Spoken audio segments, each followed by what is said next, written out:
আসসালামু আলাইকুম। তারেক রহমান উনি দেশে আসবেন কি আসবেন না এ ব্যাপারে যতটুকু সর্বশেষ সংবাদ জানা গেছে সেটা হলো যদি ওনার মায়ের স্বাস্থ্যের অবস্থার উল্লেখযোগ্য উন্নতি না হয় বা আরও মুমূর্ষু অবস্থা বৃদ্ধি পায়, স্বাস্থ্যের অবনতি হয়, সেক্ষেত্রে উনি বাংলাদেশে আসবেন। গতকালকে মির্জা ফখরুল ইসলাম আলমগীর উনি ওনার ভেরিফাইড ফেসবুক পেজে একটা একটা পোস্টের মাধ্যমে এই কথা জানিয়েছেন এবং বিএনপি নেতারা বলার চেষ্টা করেছেন গতকালকে যে তারেক জিয়ার দেশে আসা না আসা সম্পূর্ণভাবে ওনার পারিবারিক সিদ্ধান্ত। অর্থাৎ বিষয়টাকে রাজনীতিকরণ করা হচ্ছিল। আমরাও যারা বাহির থেকে দেখতাম, শুনতাম, বোঝার চেষ্টা করেছি, সবাই বলার চেষ্টা করছিলাম যে এটা একটা রাজনৈতিক সিদ্ধান্তে আসা উচিত, যে তিনি আসবেন কি আসবেন না।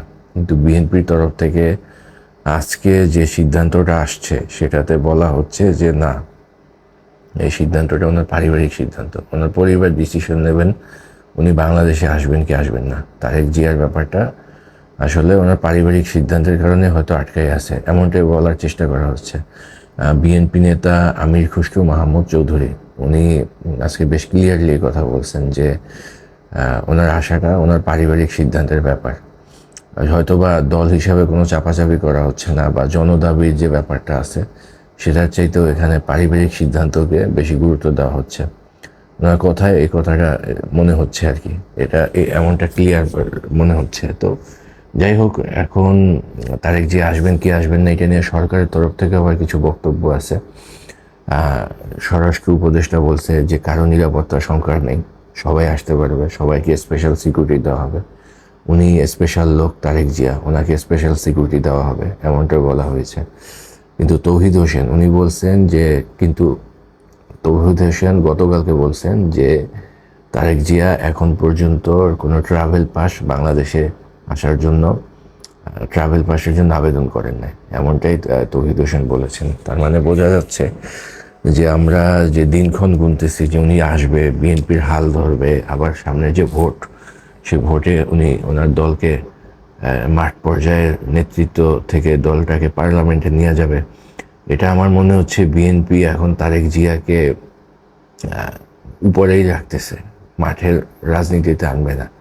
অর্থাৎ বিএনপি নেতৃস্থানীয় হয়তোবা নেতৃস্থানীয় নেতারা, উপরের সারির নেতারা এই সিদ্ধান্তই নিয়েছে যে তারেক জিয়ার ব্যাপারটা এটা পারিবারিক সিদ্ধান্তের ব্যাপার। উনি বাংলাদেশে এই মুহূর্তে যদি আসেন তাতেও হবে, না আসলেও হবে, দলের মতো চলবে। দল অবশ্যই ভালো কিছু একটা বাংলাদেশের মানুষকে দিতে পারবে, এমনটাই হয়তো বিএনপি নেতারা আশাবাদ প্রদর্শন দেখাচ্ছে। আশাবাদের জায়গাটা তাদের এইরকম। তো এখন দেখা যাক কিন্তু কি হচ্ছে। এটা তারেক জিয়া নিরাপত্তার সংখ্যা বা অতীতে সে ১/১১ যে দুঃসহ স্মৃতি, নিঃসন্দেহে এগুলো পেইনফুল এবং একটা রাজনৈতিক সমঝোতা হবে। একটা দলের নেতা হিসেবে উনি বাংলাদেশে এসে নির্বাচন করবেন এমনটাই প্রত্যাশিত ছিল। কিন্তু আজকের কথায় মনে হচ্ছে যে না, দলের তরফ থেকে দল দল এবং দলের শীর্ষস্থানীয় নেতা একটু আলাদা আলাদা আর কি, এমনটাই মনে হচ্ছে।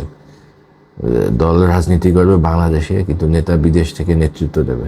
যাই হোক, এটা যদি পারে বিএনপির তরফ থেকে দূরবর্তী লিডারশিপের মাধ্যমে বিএনপি যদি ভোটে জিতে আসতে পারে, এটা অবশ্যই সাধুবাদ একটা ব্যাপার, সাধুবাদ যোগ্য একটা সাধুবাদ পাবে বিএনপি। বিএনপির নেতৃত্বকে প্রশংসা করতেই হবে সেক্ষেত্রে। আর এখন এভাবেই কি যাবে? যে তারেক জিয়া যদি বাংলাদেশে না আসে, এত ক্রাইসিস, মানে ওনার পারিবারিক ক্রাইসিসটাও তো একেবারে ফেলনা না, যথেষ্ট ক্রাইসিসের মধ্যে দিয়ে ওনার পরিবার গেছেন, এখনও চলতেছে। সামনের দিনে হয়তো দল ক্ষমতায় আসলে, বিএনপি যখন আসবে, বিএনপি নেতা হিসাবে, তখন ওনারা হয়তো ভালো থাকবে অনেক। কিন্তু এটা এটা কি হইলো? মানে এটা কি আদৌ মানে এটা কেমন একটা ব্যাপার না? সামনে একটা নির্বাচন, যেখানে ডক্টর ইউনূস বা সরকার প্রধান বা ইভেন রাষ্ট্র থেকে একটা স্পেশাল সিকিউরিটি প্রোটেকশন দেওয়া হচ্ছে, সেক্ষেত্রে উনি বাংলাদেশে আসতেছেন না। তাহলে কি গুজববাজদের কথাই সত্য? গুঞ্জনবাজদের কথা সত্য যে একটা সমঝোতা হয়েছে, জিয়া পরিবার বাদ, ওদিক থেকে আবার হাসিনা শেখ পরিবার বাদ, এভাবে বিএনপি আসবে, বিএনপি এভাবে চলবে, আবার আওয়ামী লীগ এভাবে চলবে। তো গুজব, বাংলাদেশের গুজবগুলো আসলে বিনা কারণে ছড়ায় না। অধিকাংশ গুজবের পিছনেই সত্যতা থাকে এবং অধিকাংশ গুজবেই আমার কাছে মনে হয় যে এই গুজবের পিছনে যথেষ্ট কারণও থাকে। একটা ঢাক ঢাক গুড় গুড় একটা অবস্থা, একটা গোপনীয়তার একটা নীতি কাজ করে। এই নেতা আসতেছে, লাখ লাখ লোক বরণ করে নেবে, আবার শোনা যায় এটা তার পারিবারিক সিদ্ধান্ত, আবার শোনা যায় যে ভোটের পরে আসবে, এই মাসে আসবে, আগামী মাসে আসবে। আমি বলতেছি না আসুক, দেয়ার মানে আসলে ভালো, কিন্তু আমার কাছে যেটা মনে হচ্ছে যে যেসব গুজব এত বছর শুনে আসছি, গুজবটা হয়তো বা বাস্তবে আমরা সামনে দেখতে পারবো। বিএনপিকে হয়তো তারেক জিয়া ছাড়াই নির্বাচন করতে হবে এবং বিএনপি ক্ষমতায় যাওয়ার পরে হয়তো তারেক জিয়া বাংলাদেশে বিজয়ের বেশে আসবে, হয়তো বা এমনটা আমি আশঙ্কা করতেছি। যেসব কথা শুনতেছি, এতদিন যে শুনছি বা ইভেন আমি নিজে যেটা বলছি, এটা তেমন আজকের বিএনপি, গতকালকে বিএনপি যে কথাগুলো বলছে, এই বিএনপির কথায় তো এইসব গুজবের সত্যতা পাওয়া যায় যে তারেক জিয়া এখন পারিবারিক সিদ্ধান্তের কারণে দেশে আসতে পারতেছেন না। যাই হোক, সেটা যাই হোক না কেন, এটা ওনাদের দলের ব্যাপার।